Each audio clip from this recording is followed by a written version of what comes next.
What's happening, everybody? Welcome to another episode of Unparalleled Sports Talk with your host, Kwame Fisher-Jones. As always, I am him.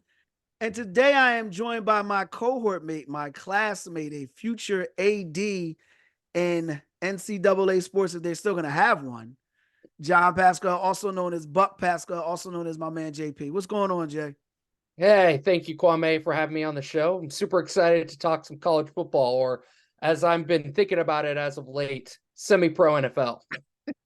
Well, no, we're still going to call it college, but All right. Yeah, I guess they are still tied to the schools at this point, but I think for when we're thinking about college football, something that you need to know is that it's the semi-pros for the NFL. I'd say 99% of starting NFL talent came through college football ranks. And not Nick Saban, excuse me, we'll get to Nick Saban later, but Chip Kelly had a wonderful idea in that college football should separate from the NCAA. We're seeing that with college realignments happening. I agree with his idea of having football being its own entity, having maybe a different governing body than the NC2A, especially with all the cash that's coming in, and also having the rest of college sports exist as it did before all these realignments. When you mentioned Chip Kelly, my face started to hurt. And Mm-hmm. Zoom actually chopped up as soon as you mentioned Chip Kelly. Don't ever take the advice of a man named Chip. You should never take advice from a grown man named Chip. You ever heard the phrase, don't ever play cards with a person named after a city? You don't ever want to take advice from a grown man named Chip. Yeah, you don't want to play cards with a person named Kansas City or St. Louis or what's another Dakota. You never want to, Dakota's a state, but you get the point. Yeah, I get never the want point. to play cards with a person, and you never ever want to take advice from Chip Kelly. Ruined two NFL franchises, and now he's in one of the biggest football hotbeds in the world and can't win in UCLA, right smack dab in LA, which sends like every year between LA and Florida, sends some of the anyway. Chip Kelly should never be a point of reference on the old bibliography. So you mentioned Nick Saban. We'll just go right into it. He obviously retired. Now, before we get into his legacy, I, in full disclosure, did a podcast about Nick Saban and Bill Belichick. And I went in with the intention of just, talking about how great these guys were and how they're arguably the greatest coaches in sports. And then as I broke down Nick Saban's record, broke down the way he won, the assistant coaches that he hires, the guys that he hired that had problems at other places, whether it was a Steve Sarkisian that had problems at USC, had the alcohol problem, was unceremoniously fired. He helps him get back on his feet. Lane Kiffin, the disaster that was in Oakland and the disaster that was USC, he brings him back in. And I started to notice a pattern with Nick Saban, and that pattern did not exist with Bill Belichick. And that pattern was Tom Brady. When you eliminated Tom Brady from the equation, Belichick wasn't even he wasn't even the Baker Mayfield of coaches. He was a very, very bad coach. And I say that in the most elementary way possible. But Saban, he won with a guy like Mac Jones. Completely changes his offense. He wins with Jalen Hurts, Bryce Young. Then you go into Tua Tagovailoa. He's won in so many different ways. He's won in so many and sent so many players. And the stat that blew my mind was for something like 7 or 8 years, he sent at least 2 or more undrafted players into the NFL. Think about that. You've got 8 skillion schools out there. Boogalooga State, Tulsa Fire Truck University. And he's still managing to send guys out. So I think Nick Saban stands amongst a room by himself. I think he's in an empty room of great head coaches in professional sports. So when I think of his legacy, I don't think about necessarily the impact. I don't think he changed the game, but I think he was one of the greatest coaches in all of sports. And I feel like his coaching style would be timeless. His attention to detail, his ability to get the most out of a player regardless of the talent, and his ability to motivate players with, I don't want to say fear, but with a passion, with a passion to win. I guess that's the best way I could put it. When you think of Nick Saban's legacy, just his legacy, what do you think? I think greatest of all time, honestly, when it comes to the college football ranks. He comes from a long line of story in that story program at Alabama, building off, but not only having that legacy, but building off of it. And you had the Bear Bryants, but for a long time before Nick Saban showed up at Alabama, they were middle of the road, never in the conversation for, at that point, the BCS national championship sphere. And now, once he got in, he took the historical program, built it up to the absolute powerhouse of college football. For the longest time, when I was in high school, it was always, oh, college football is so boring. It's just Alabama and the other team that comes in second in the SEC every year. Or we'll have one team from the RIP, the Pac-12, who would end up undefeated and end up facing that SEC team in the national championship. That's what, around that time, the 2010 era, is when I really started getting into college football. That I was in middle school at the time and loved the game of football. And college football was all I knew because I grew up in Los Angeles. There was no NFL team at the time, and everyone was either a SC fan or a UCLA fan, just loving college football. And I really got into it for a long time. I had some family members who are University of Oregon supporters, so I rooted for them for a while. And it's disappointing to watch the SEC teams just beat on them every time in the national championship game. But Nick Saban helped build that culture and elevate the conference as a whole, I would say.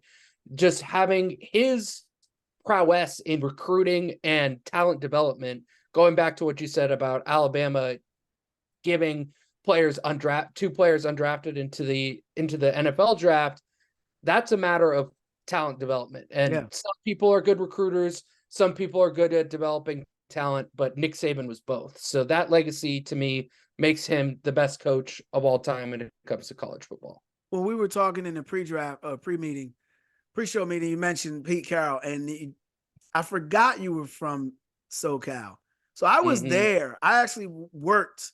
God, I'm so old. I remember working when Pete Carroll and USC were at their height. And I was there for the the Vince Young game against Texas. I remember how electric it was at USC. I say Saban is far superior for just the sheer longevity. 2007. Jesus. 2007. That's what is that? I'm not the smartest man. That's almost 3 presidents. Yeah, almost 3 or 4, almost 3. I think it's 3 presidents. 2.5. Let's say 2.5. That's prior to Tesla and HD TVs. Like he's been around for prior to DVR. I think VCRs were still in vogue then. So that's when the iPhone came out, 2007, 2008. He's been coaching as long as the iPhones existed. And we're at what, iPhone 14? Think about that. So that to me is, I think that's his biggest attribute, but it also think it played a role. I believe it played a role in him leaving. The rumors or the whispers are that NIL forced him out because now he was having a problem competing. And I remember there was the quote about him wanting more money from the boosters to compete with the other schools. Yeah. You see what's going on in Colorado with Coach Sanders and him finally getting that offensive line, finding a way to get rid of that defensive coordinator. We won't say he fired him. We'll just say he decided to move on. Yeah. Adding Hall of Famers. And then you consider Florida finally appears to be finding his way. Florida State had a lot of success. He wasn't going to own the South anymore. Texas is back on the street. So at 70 plus, it may have made more sense to leave while you're on top. What do you make of that notion or that scuttlebutt that's around? I think that is very telling. I will say, with the NIL has changed everything. As I mentioned earlier, semi-pros, now players can actually get paid and pay taxes on legally. Tax. They're now tax-paying members of society, as opposed to just getting those duffel bags full of cash dropped off by Joe Schmo donor to the Alabama football team. And I think with NIL, though, you're going to see more players talk about insurance on those earnings. That's going to be a big deal. You may still be making money in college, but the real money is next level. Playing on Sundays, that's where you make your real money. And you're going to see players not only complain about lack of play time, complain about the dollars, and now having to insure themselves so they can create the generational wealth that many athletes talk about is the most important aspect of their careers, talk about their families and such. Nick Saban, though, I think you're right that at 70, it's time to go out on top. And I don't think he was ever interested in moving to the next level because those NFL owners were calling him saying, "Hey, I don't think they were. I disagree. I don't think they were. I've heard that. I don't know if it was you. I know it wasn't you, but I heard that before. I don't think they were. I think it was over for him. It wasn't worth the sweat. Yeah. You know what I mean? It wasn't worth the sweat. And it's a different, I'd say college athletes have changed. Mm-hmm. Yeah. College athletes have changed. Back to my point on being the semi-pros. College athletes now have their choice. They're free agent they could be free agent every year if they wanted to be. Mm-hmm. They could just chase the dollars and chase play time. We're seeing that play itself out a lot with these quarterbacks who are staying in college football for until age 24. I mean, how old was Stetson Bennett when he won a national championship? How old was Michael Penix in that national championship game? And the college athlete has changed. College it makes sense. Have changed. Why go to the NFL and become make it a job when you can stay in college and have fun? And let's be realistic. $500K in Alabama goes a lot further than $2 million in Los Angeles. You know what I mean? Yes. And with the pros, you are a professional. You're expected to do a lot of things. In college, you can still goof off, and you're going to be older a lot longer than you're going to be younger. So enjoy it while you're young. The big question, though, can Alabama remain relevant with Saban now going? We talked about the NIL. And before you get started, I'm going to be blunt. No, I don't. I don't believe Alabama has no draws. There's no reason to go to the state of Alabama. It's a depressing state. It's Georgia without Atlanta. Huh? I've never been to Alabama, so I unfortunately have. I've been to Selma. I've been to Montgomery. I've been to Birmingham. And it's a very, like I said, it's Georgia without Atlanta. Yeah. But the worst thing about Alabama, it's a poor, uneducated state, and you're trying to attract college athletes to come down there and have fun and life and celebrate it. And now you're losing the tradition of Saban. So, they hired a guy who admittedly who knew he was going to leave Washington anyway. They hired that coach, and now we're hoping, or you're believing he's going to be able to keep it going. And I'll give you the floor in a second. I just want to say this. One of the things that drives me crazy as a sports fan is you see an icon leave a sideline. You see an icon leave a team. And the first thing people try to do is replace that icon with somebody similar to that person. It's like a relationship.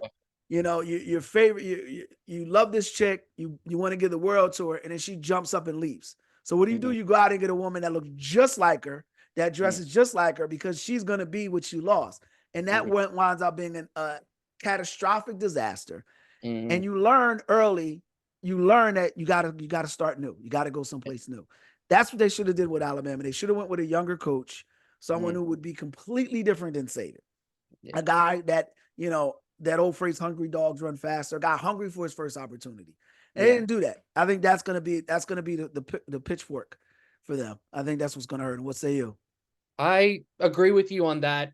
That I think it was the wrong decision to hire the Washington coach as a replacement for Saban, because those are some big shoes to fill with Nick Saban. Impossible shoes to fill. Impossible to fill. So like you said, you want to go in a different direction. But I think that one thing that we could see, though, being an Alabama football player, you are a god in the state of Alabama. And that could be a draw for some folks who would not necessarily be the top billing at a school like, say, Michigan. They wouldn't. Yes, Michigan is an institution, but a player choosing between Alabama and Michigan is like choosing between San Jose and San Francisco. In my mind, it's you are being that big fish in the small pond of Alabama. You're acting basically as the most famous person in the state if you're a star at Alabama. I also wanted to bring up someone who is coming over from the Washington staff, Courtney Morgan. You're familiar with that name? No, I'm not. So Courtney Morgan is the head of player personnel now at Alabama. Okay. And he was the head of player personnel at Washington last year. And before that, he was the head of player personnel at Michigan. Okay. Courtney Morgan is the recruiting god. There's a great article here. I have it pulled up in The Athletic when was this posted? I'll find it later when it was posted, but it's breaks down exactly how Morgan builds a college football team. It's a wonderful read. Ari Wasserman is the person who wrote it. And so you think Morgan's going to have a role in keeping Alabama relevant? I think with the amount of turnover that's happening in college football, he's going to play a big role. Like I said, everyone's a free agent every year. They're not happy with the scheme. They're not happy with their touches. Any player can leave at any time and find. But can you win with those guys? Can you win with those sinking ship levers? Especially when you're young, because when you're young, quitting is easy. Yeah. And that's what they're doing essentially. They're quitting that team and going to another one. Can you win with that type of player? Don't know if we're talking wins and losses.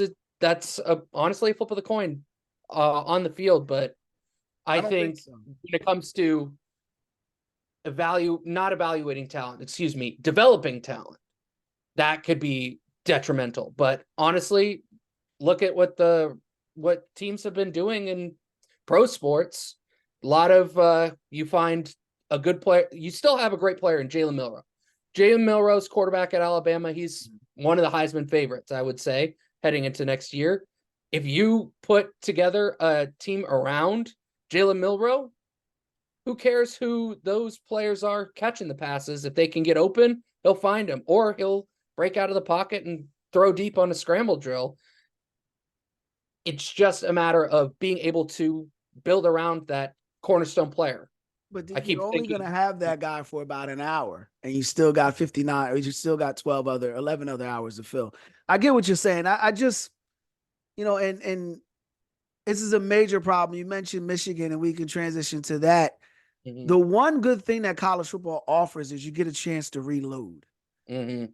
Every year you get a chance to reload. And when you get the Alabama job, the Michigan job, the USC job, if you can't reload and you've got to rebuild, that's a whole nother mindset.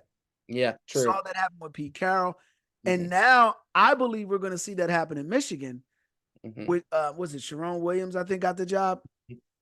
But the bigger thing for me, I look at it on the other side of the door, not who's inside the room, but who walked out of the room. And I don't know what tempted Harbaugh to go to Los Angeles. Like it's you get NFL money in college. You just won a national title in Michigan. And you're going to go to the Chargers and take over one of the more overhyped players in Justin Herbert. And the Bosa what was it? 9 game a year Bosa. That's what I call him. Yeah, that's what you call him. Yeah. Yeah, he gets about 9 games a year for you. I don't think they're going to be getting rid of Khalil Mack. I believe they're going to be cutting some of their wide receivers because they're well over the cap. What does Harbaugh see? Well, first, let me just ask you, do you think Harbaugh should have gone to the Chargers? Do you think he should stay to Michigan? He's following in the footsteps of someone we mentioned earlier, Pete Carroll. Pete Carroll won his national championship with SC in 2004, stuck around and had some great opportunities afterwards, but he left in a state of controversy. Yes, he did. And he left in a state of controversy, much like Harbaugh is leaving in a state of controversy. And I think he's following the formula of Pete Carroll to a T here. And give Reggie Bush his Heisman back. Go ahead. Yes, that's besides the point. But I think Harbaugh is seeing he got suspended for multiple games this year through their controversy. And he said, well, I don't have to deal with all this BS while I'm cashing checks from the league. And there's different BS happening in the league, but it wouldn't have to, nothing that I could have done would get me suspended from games as a coach unless I'm giving out bounties to players. Sean Payton may disagree with you. I don't. And Harbaugh can't think this way, but I know a lot of people do. And this is something that I've learned, and I try to tell people, it doesn't get easier. Everything has a challenge. You start out and you say, oh, it'll be easier. Not saying you said this, but there are people that have this mindset that it'll be easier in the NFL. No, it's not easier. In fact, the higher up you go, the harder it gets. It's each challenge at every step make you stronger and show you how to deal with them. But there's no such thing. If you want to be successful, nothing gets easier. Yeah, nothing's easier.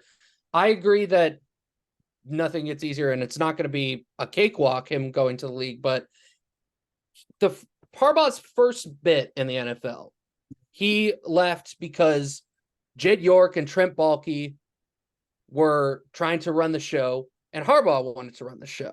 That's what they reported. That was what was reported. I think he wanted more money, and they didn't want to give him more money. That's just my opinion. That's what I've always felt on it.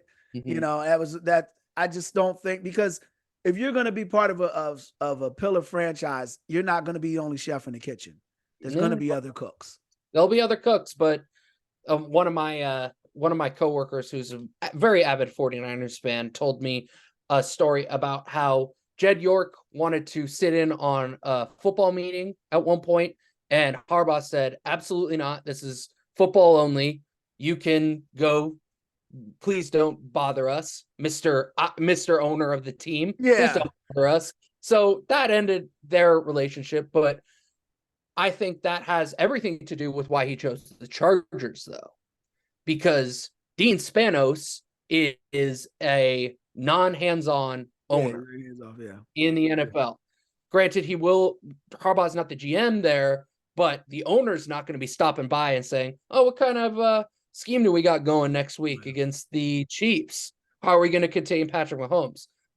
Dean Spanos isn't going to ask him those questions, whereas Jed York might have asked him those questions during his time with the 49ers. So that's probably why he chose Los Angeles. Why he left Michigan, I think, goes back to the controversy question. And him leaving now solidifies his legacy as a coach at Michigan. He left on top, and now, even if there is long-term ramifications to their controversy and shenanigans that happened, Harbaugh's not going to be the person in charge at that point. He's solidified his statue in front of the big house. He'll be the man in Michigan, but he'll never be the man in college football. And even aside from that, you can. 2 years ago, they wanted to run Harbaugh out of town. Say that again. I don't think that Jim Harbaugh was trying to be one of those great guys in college football, because he clearly, college football isn't his number one gig. Yeah, what do you think he wants? Preferred the Sunday. That's a great point. What do you think he wants? What do I think Jim Harbaugh wants? I think Jim Harbaugh wants to be in the NFL Hall of Fame. As a player, I don't know. Curse. That's what he wants. He wants to be in the NFL Hall of Fame. And he was never going to get there as a player. Yeah, Indianapolis, him as a player, that wasn't going to happen. So he did develop himself as a coach, long time. I know, started his career, I believe, at the University of San Diego, and made his way up and up and up, made it to the NFL. It didn't work out. So he went back to college, where he could have control over that organization and the Michigan football program. And now he gets to go back to the NFL with some more winning pedigree on his backs, goes to a situation where they already have a franchise quarterback in Justin Herbert. I will say, that's another conversation we can have. Is Justin Herbert overrated or not? I just think overvalued. We don't have to say overrated. I just think overvalued. Overvalued. But there's nothing more valuable than someone who can play quarterback for your NFL team for the next 10 years. Yeah, and Justin San Diego finds one, and Herbert's in trouble. Yeah, I don't know very many people who can make the throws that Herbert does. I think that we could have that conversation number on both hands. But okay, it's a good situation for Jim Harbaugh to go into, because that's the hardest thing to find in the NFL, is to find someone who can make the throws. And Herbert can make the throws, but the decision making's not there for Herbert. There you go. The offensive line is atrocious for the Chargers, but I think Jim Harbaugh can help with the decision-making woes. And think so? It could have. Hey, he took Alex. Hey, Alex, I mentioned it to you earlier in the day, where I listened to your wonderful episode about Baker Mayfield. I think that was very much a great Kwame. My apologies. I thought it was great.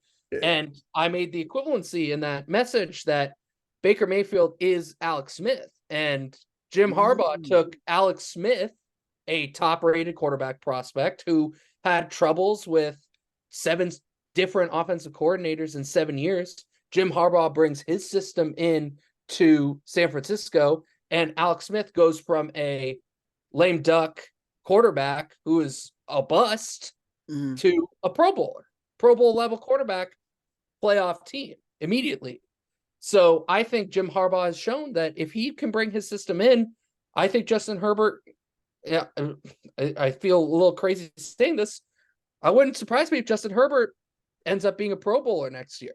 Well, that's not hard to do now. Mac Jones was a Pro Bowler. That's not saying much. Fair enough. I my issues with Herbert, and it ties into the conversation, is not just decision making, it's a commitment to winning.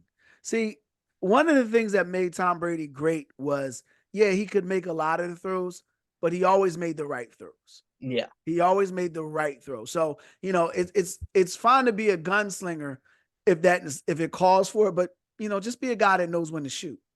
And that's what's more important. Justin Herbert doesn't have that. He's that old adage, looks like Tarzan, plays like Jane. And I know he's a tough player, but he just doesn't have the requisite skill set to lead a team past that point. And then you have all the distractions in Los Angeles of not just being, in Los Angeles with the stars, the lights and all that, but they're like let's just run it down real fast. You've got USC, right? You've got the Lakers. I know I'm forgetting somebody else offhand. USC, the Lakers, the Rams. They're behind the Rams. You're forgetting the Dodgers. I was just about to say, and then you move over to the Dodgers, and MLS is big in Los. Well, MLS is big down there. So it is. They're having a hard time moving the needle, even in fans. The Rams had a fan base. Oh, and the Raiders. The Raiders are still huge in SoCal. For anybody who's never, the Raiders are big in Southern California. So big. I just don't, they're having that problem. I don't think he's going to get it. It's kind of like, be careful what you wish for, because you just might get it. Yeah. And if he had watered his grass, it'll be just as green as what would have been over there in Los Angeles. I don't think it was a good move at all. And coming off the heels of a national, he would have rolled free in Michigan for another 5 years. I don't know. Now it's hard to recruit in Michigan. I get it. No one wants to go play in negative 14 degrees in June. I get that. But you got to stay, because they wanted you when you were at your lowest point. You built that, or you built the city off rock and roll. And now you want to go and change the country music and switch somewhere else, in a place where, full disclosure, I remember the Chargers general manager, AJ Smith. His daughter, Andrea Smith, hired me for the Sparks. So I'm familiar with that family a little bit, not saying I was at cookouts or anything, and she was a really, really great person, really good person to work with. But the Chargers have been shall we say, they march to a different drum. And outside of Marty Schottenheimer, they've been all over the place with coaches. From Anthony Lynn to the disaster that was last season. Coach comes up and says, well, I don't question it because we're still fighting. And then the next game they lose by 70. Yeah. Those guys ain't winning anytime soon. Harbaugh should have stayed in Michigan. Definitely should have. We discussed it already. He just wants to be in the NFL Hall of Fame. And I think you hit the nail on the head. I think the sanctions are worse than what we know. And, Michigan for me was a team that kind of came. And then the fall of Michigan State, many reasons to stay. But Michigan looked like they were on their deathbed, and he brought them back. With that said, we got about maybe 8 minutes left in the segment. Give me two teams. I know I said one, but I'm going to throw you a curveball. Give me two teams that you think can kind of, I don't say come out of nowhere, but teams that have been kind of putting along, and next year will be the year they take off. You told me this question beforehand, but before we move on to that, I did want to mention another reason. Running a show. Go ahead. Another reason why Harbaugh might have left is, let's be frank about the Big Ten. Okay. It got a lot harder this upcoming year. You're adding 4 quality teams, 3.5 quality teams to Chip Kelly's UCLA, but you're adding 4 quality teams to a conference that really only had 2 quality teams. Hey, we're going to show Penn State a little bit of respect. Just a little bit. Okay. We'll give them just a little bit. It's hard to play at Penn State, but when you host them, it's one of the greatest places to ever go and watch a college football game. Well, let's discuss that, because I think that Penn State is a team. They're my pick to surprise people next year. God willing, if they ever get a quarterback. How hard is it to recruit a quarterback? It's hard is it to recruit in Western Pennsylvania? How hard is it to recruit a quarterback? It's not. I mean, Anyway, Penn State is my team, the surprise teams, Yeah. basically because Michigan State and Michigan are falling off. Purdue is nowhere to be found. So I think Penn State can hop in there. But Penn State can hop in there, but don't be shocked if we see a Washington versus Ohio State or Oregon, Ohio State Big Ten championship next year. Well, what is Washington bringing to the table? Because I mean, Oregon's always going to be tough, but they're.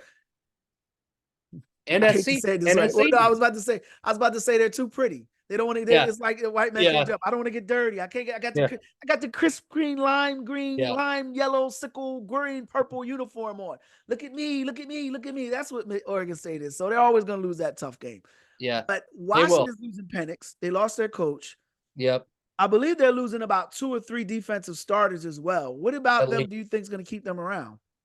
Just the new college realignments. College football is a toss-up, as I said earlier. And I think it's just going to be different. It's whoever comes out of that Big Ten West. I don't know what they're going to end up calling that division, but a team from syllable quotes on me. Big Ten. You with syllable quotes on me, but I got you. Exactly. Coaching always matters when you have talent, and it's always transparent in college football what the best coaches are, because the best coaches get their talent to play. Real quick, I really like Colorado. I remember I said they would win about 6 or 7 games. I think they finished out with about 6 or 7 games. I love the changes that they're making, but here's the thing. They're not getting the 5. I think they got like 1 or 2 5-star guys. They got a lot of 4-star guys. But you know what else they did? They added Hall of Fame coaching. They added tacticians to their staff and guys that are football women, football women, football. Yeah. Like that's their lives. Ed Reed, Warren Sapp, and Terrell Owens is going to be on the staff part-time. So they added maladjusted. Only thing we're good at is football guys into their roster. Coach Sanders has got his son back for a 19th season in college football. So they'll be good there. I really think Colorado's going to compete for a national title this year. Yeah. Don't forget, we're going to have 12-team college football playoff next year. Yeah. I don't understand how that's going to work. That feels like the NBA tournament. Like a lot of this. When all said is done, it's just a couple games. Yeah, it's just a couple games, but I think that's going to really change who wins a college football championship. This is the Wild West. College football is in the Wild West phase right now. 12 teams can make the tournament. One team has a hot defense who can't be broken apart. You could see a team like Arizona come and win a national championship on a 4-game heater. Yeah. You could see that happen. They're in a new conference now too, in the Big 12. Colorado, I did have them on my list as a potential team that can make some noise. And a horrible conference, and they're playing in a slow conference. Yeah, they're going to have a fast track. Yeah, they're fast. It's going to be tough. It's going to be tough, but honestly, we're in the Wild West of college football days. Everything's changing, and I'm excited to see it. I'm sure you're excited to see what the season holds. I'm excited to see. I'm also excited to see who gets the UCLA job. Chip Kelly should be fired this year. Look, I'm just, how many times it's not like UCLA isn't a desirable place to play a sport. Yeah. Like just their gymnastics team is like nice. Like everything about sports and UCLA is better for the world. So I will say this, with the new alignment, with the changing in coaches, the mid-majors and the kind of sideline universities like the Utahs of the world, they're gonna hit it hard. You mentioned Arizona. Arizona's always gonna be a good draw. Arizona State, not so much. So that's gonna play a role. Buck, another great place to be an athlete. University of Arizona. I've been to their facility down there in Tucson. It is phenomenal. I was a college rugby player, and even the rugby players. I knew you were going to find a way to throw rugby into the conversation. I knew you were. I knew you were. So you got me. You got me good. Buck, I appreciate you, brother. Good stuff. Well, next time I have college football on the dock, I definitely will give you a call, man. Thank you. Appreciate you. He is Buck Paschal, future AD. Thank you very much. I look forward to that. I am Kwame Fisher-Jones. That's it for this episode of Unparalleled Sports Talk. Again, if you like the podcast, make sure you share, subscribe, whatever your podcast platform allows you to do. And until next time, I appreciate your time of year. You be easy.